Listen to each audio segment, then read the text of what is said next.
Bienvenue sur Bulle de Bonheur, le podcast pour prendre le temps d'être heureux. Je suis Raphaëlle Defoucault, chercheuse inconditionnelle de Bulle de Bonheur. Ce podcast est propulsé par 2 minutes de bonheur et publié tous les jeudis. Dans notre épisode d'aujourd'hui, le numéro 229, nous allons voir comment quelques routines positives peuvent avoir un énorme impact sur notre quotidien. Cette semaine, j'ai envie de vous parler de Marie, car elle est venue me voir parce qu'elle culpabilisait d'être toujours énervée par ses enfants, qu'elle trouvait peu obéissants et remuants. Marie était tellement prise dans son organisation quotidienne qu'elle oubliait de jouer avec ses enfants. Alors en lui proposant de trouver quelques minutes de temps calme avec ses enfants, en piochant par exemple une carte de 2 minutes de bonheur en famille, elle a fait retomber la pression. Ses enfants, certes, sont restés remuants, mais par contre, elle a mis de la légèreté dans son quotidien. Et vous ? J'espère que vous mettez quelques moments de légèreté dans votre quotidien grâce à nos jeux 2 minutes de bonheur. Si vous ne les avez pas, rendez-vous vite sur notre site 2minutesdebonheur.com. Oh là là, mais qu'est-ce que ça me chicote! Je me lève à la dernière minute après avoir fait ressonner mon réveil 10 fois. Je prépare les enfants à l'arrache et on part tous en courant énervés. Dans le bus, pour aller au bureau, je stresse parce que je suis déjà en retard pour la réunion qui démarre à 9h. Et là, la journée s'enchaîne. Je suis un robot qui passe d'une tâche à l'autre. Et hop, 3 réponses de mail entre 2 réunions, un dossier à gérer, un collègue déprimé qui a envie d'être écouté. Bref, je gère les urgences les unes derrière les autres. Le soir, je suis tellement rincée que je passe ma soirée à scroller sur mon téléphone. Je me couche trop tard, frustrée d'une journée que j'ai trouvée démotivante et insatisfaisante. Et là, ça me chicote. Comment font ceux qui semblent tout le temps zen ? Ont-ils des routines positives qui changent le stress en sérénité ? Le Robert définit la routine comme l'habitude d'agir ou de penser devenue mécanique. Il s'agit donc d'un ensemble d'habitudes que nous avons mises en place et que nous répétons automatiquement. Ces habitudes influencent divers aspects de la vie allant du bien-être mental à physique à la productivité en passant par les relations aux autres. Contrairement à la routine, le cerveau d'adulte, lui, ne cesse de prendre des décisions. Parmi les 35 000 décisions que le cerveau prend dans une journée, 99,74% d'entre elles sont prises sans que nous en ayons conscience et de manière souvent intuitive. Comme par exemple traverser quand le feu est vert, badger dans les transports, entrer quand la porte s'ouvre, refermer la porte du lave-vaisselle, etc. Il nous reste donc par jour 0,26% de décisions à prendre consciemment, représentant environ 90 choix conscients par jour. D'après Paul Dolan, professeur en sciences comportementales, la prise de décision de l'homme est un processus traité en grande partie par l'activité mentale inconsciente pour éviter la surcharge de notre esprit. Sans la routine, telle que nous l'avons définie, nous ne pourrions rien faire car nous passerions nos journées à prendre des décisions et ça serait bien trop énergivore et source d'épuisement. Vous vous rendez compte, si tous les soirs je me pose la question si je dois ou non me laver les dents, ça pourrait devenir compliqué. Ces routines sont donc bien reposantes pour le cerveau et elles participent à diminuer notre niveau de stress et de charge mentale. En effet, si nous avions à décider consciemment pour un oui ou pour un non 35 000 fois par jour, il y a fort à parier que nous ferions exploser notre charge mentale. C'est donc presque une question de survie. Revenons donc à nos routines positives.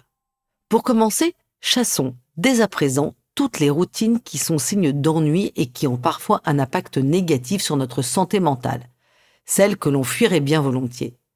Si je vous dis la routine du boulot qui vous fait souffler de lassitude dès le réveil, la routine du couple qui s'installe insidieusement jusqu'à parfois provoquer une perte d'énergie et d'enthousiasme, la routine du métro boulot dodo, vous voyez de quoi je parle.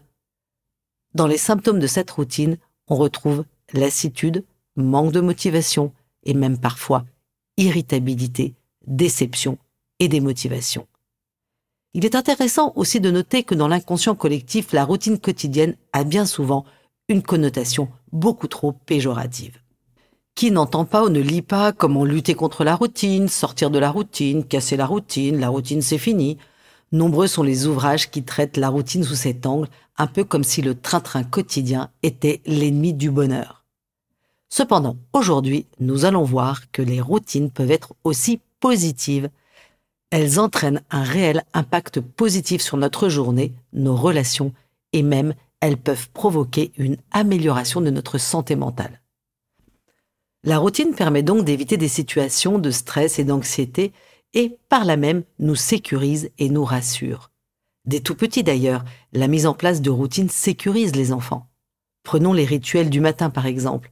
Le petit déjeuner, l'habillage, la préparation du cartable, le brossage des dents permet à l'enfant de se sentir en sécurité quand tout se passe dans le même ordre et ça le met en confiance pour la journée. Car les enfants apprécient de savoir où ils en sont dans leur journée et comment ils se situent dans le temps.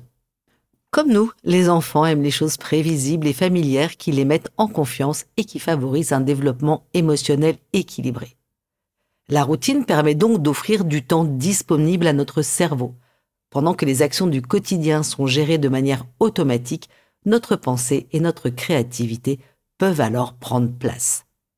Les philosophes Kant et Nietzsche l'avaient compris. Leur journée était réglée comme du papier à musique pour pouvoir être disponible pour développer leur théorie. La disponibilité de notre cerveau favorise également une meilleure performance. Prenons l'exemple des sportifs et athlètes de haut niveau. Il est bien connu qu'ils ont de nombreux rituels qui leur permettent de se concentrer sur la compétition.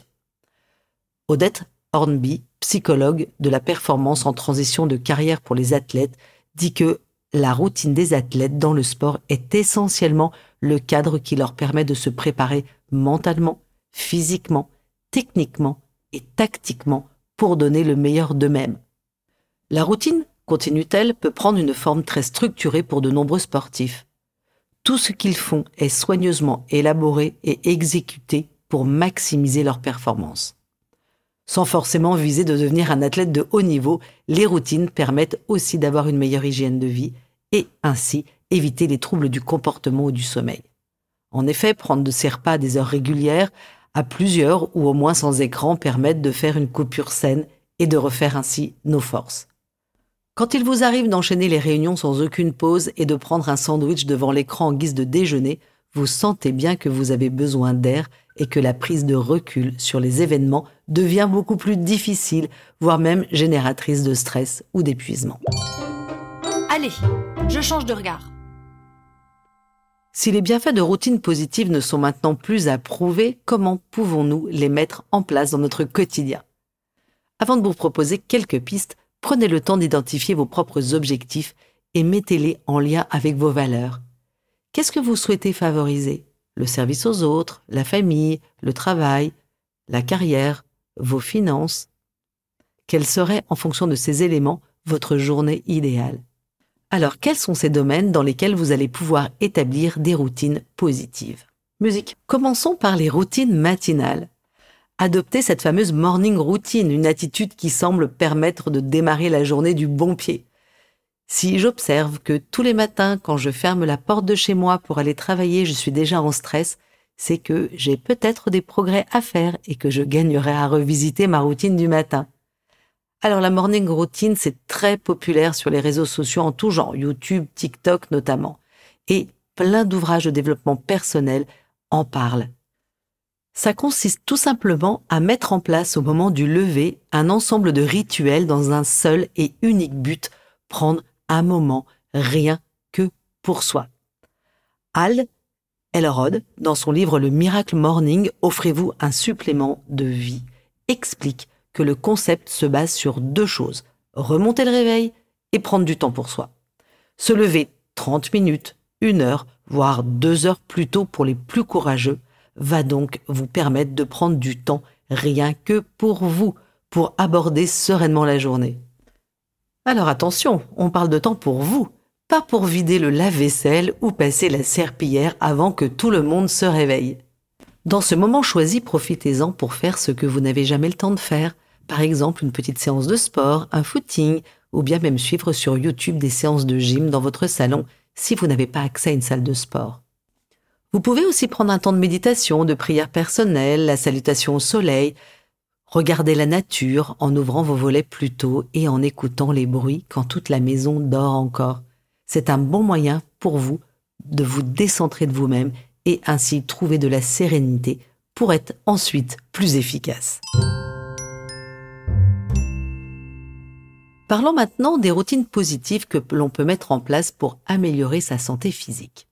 Alors effectivement, intégrer des exercices réguliers, avoir une alimentation saine et des heures de sommeil suffisantes contribuent grandement à une bonne santé physique et mentale. Que dire tout d'abord de l'alimentation? Alors vous pouvez aller regarder notre podcast 187, Influencer son bien-être par l'alimentation. Et dans cet épisode, nous avons vu que l'alimentation a une influence sur notre cerveau, nos humeurs et notre bien-être. Alors, adopter une bonne routine alimentaire, prendre ses repas à heure fixe, et cela depuis la plus tendre enfance, en proposant une alimentation équilibrée et variée à vos enfants, sans excès, et ça permet d'adopter de bonnes habitudes pour la vie. Parce que si tout petit l'enfant consomme beaucoup de soda, des bonbons, son cerveau va s'y habituer et même en réclamer, ce qui va provoquer à l'âge adulte des comportements beaucoup plus compulsifs. Créer des routines alimentaires avec 5 fruits et légumes par jour, ça nous le savons bien, sans excès de sucre ou sans excès de plats transformés en tout genre, vont donc participer grandement à votre bien-être, tant physique que psychologique. Je vais vite passer sur le sport, car nous le savons tous, c'est un des meilleurs alliés pour une bonne hygiène de vie. En effet, pratiquer une activité sportive régulière ou même faire de l'exercice comme la marche quotidienne permettent de libérer tout un tas d'hormones qui favorisent le bien-être physique et mental et permettent d'améliorer la qualité du sommeil. Le sommeil, parlons-en. C'est vrai que soigner sa qualité du sommeil est essentiel pour le corps et la santé mentale. Alors François Junio, pneumologue spécialisé dans les troubles du sommeil, explique pourquoi bouger permet de mieux se reposer. Il nous dit ceci: l'activité physique pratiquée en journée améliore la qualité du sommeil, surtout le stade 3.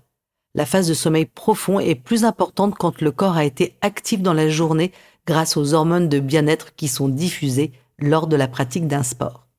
Une activité physique intense le soir peut en effet retarder l'endormissement car elle va réchauffer le corps qui a justement besoin de se refroidir pour s'endormir. Il est donc conseillé de faire du sport pas moins de 3 à 4 heures avant d'aller se coucher. Et si nous parlions maintenant des routines positives à mettre en place pour augmenter sa productivité? Alors, toutes ces techniques pour augmenter la productivité sont des méthodes et des pratiques qui permettent d'organiser son temps et ses tâches de manière efficace pour augmenter la productivité et diminuer le stress. C'est un bon moyen pour éviter la noyade des listes de to-do interminables. Première idée, utilisez la méthode Pomodoro.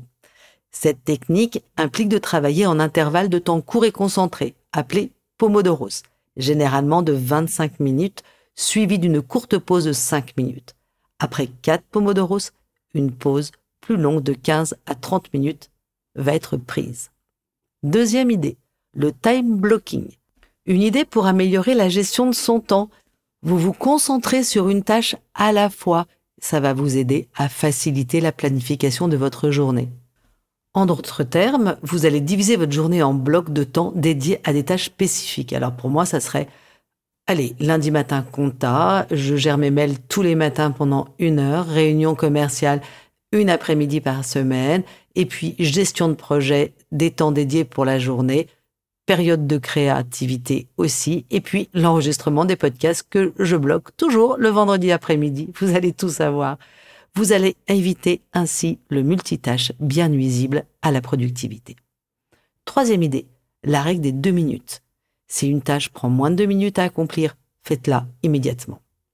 Vous pouvez utiliser aussi la matrice d'Eisenhower. Cet outil aide à prioriser les tâches en les classant selon leur urgence et leur importance. Les tâches sont donc réparties en 4 pôles. Urgent et important, important mais non urgent, urgent mais non important, et le dernier, ni urgent ni important. Je vous renvoie pour ça à notre podcast 10, Gérer ses priorités, où je l'explique extrêmement bien. Et que dire des routines positives bénéfiques pour nos relations? Première idée, consacrez régulièrement du temps à vos proches et, comme tous les joueurs des jeux de minutes de bonheur le savent, ça renforce les liens affectifs.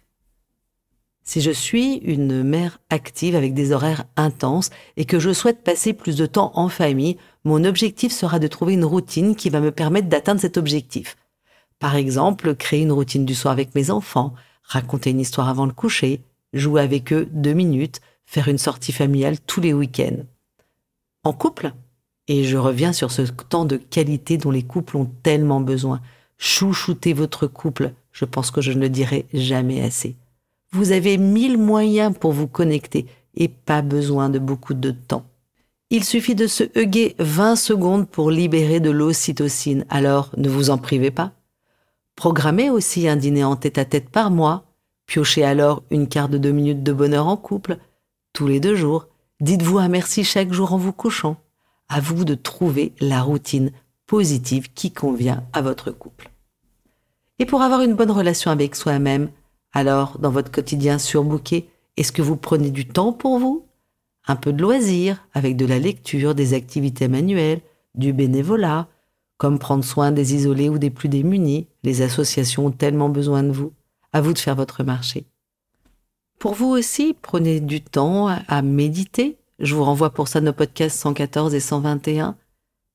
Passez du temps dans la nature ou tout simplement savourer la joie d'un moment de calme.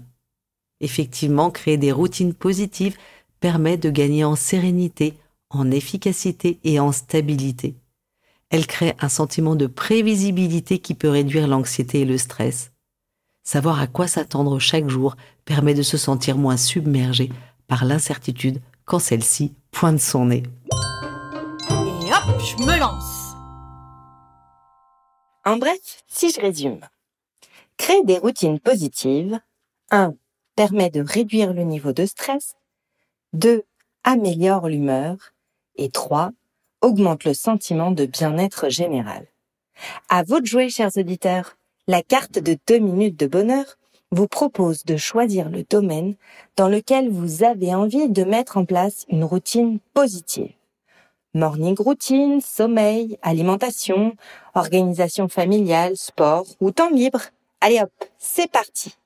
Et rappelez-vous, il suffit de 21 jours pour créer de nouveaux comportements.